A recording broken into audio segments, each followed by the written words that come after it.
طبعا معانا الدكتورة إيمان عفيفي خبيرة الاتيكيت والمظهر. بجد والله العظيم دي خبيرة الاتيكيت والمظهر، دي حسن مظهر صح؟ مظهر؟ مظهر.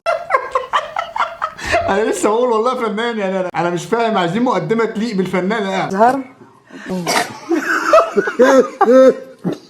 اكتر حاجة مضحكاني ان هي بتضحك معاهم، فاهم؟ هي شخصية مش مستوعبة. اول بنت في مصر تركب اسمه ايه ده؟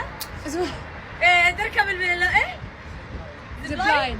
اول بنت في مصر تركب الزيب لاين. وحضرتك مفتخر ليه يعني ان انت تركبي الزيب لاين وعماله تقولي اول بنت في مصر وفي فخر كده؟ عادي في بنات كتير عملتها قبلك يعني.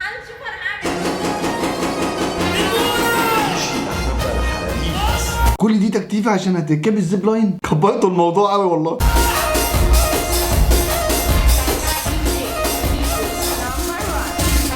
انا الموسيقى دي بترقصني اقسم بالله، بحس ان انا قاعد مش على بعض.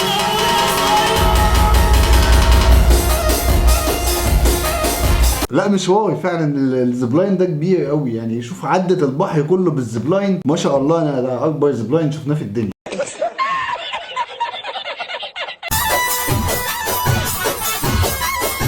حلو حلو، انا بحب الحاجات اللي هي مش الزبلاين، لا بحب الرياضيات دي عموما يعني. الرياضه حلوه باختلاف الاسامي يعني، مش هنختلف. Look! Put your hands, turn around, put your hands behind your back. I have nothing on me. Turn around, put your hands behind your back. Turn around and put your hands behind your back. تخيل انت في موقف زي ده وبيتقبض عليك واقف قدام ظابط وبتتنمي عليه.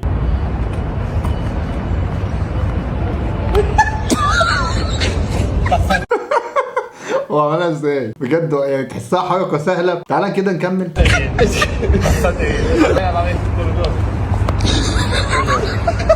طب هو بيقف برجل والتانية بتعمل عملها ازاي؟ والله بجد انا حاسس الموضوع سهل، بس انت لو جيت تجربه مستحيل تعرف تطلعه كده. تشدك الست الحلوة او الجميلة مخها ولا شكلها اكتر؟ انا ماليش دعوه بالمخ. الله عليك يا فنان والله، اجابه نموذجيه. هو انا لما بشوف واحده بشوف مخها الاول؟ لا طبعا يعني ما حدش فينا بيبص على المخ، دي اشياء داخليه هنعرفها بعدين. بشوف جسمها. انت وش كده عادي ما تمام.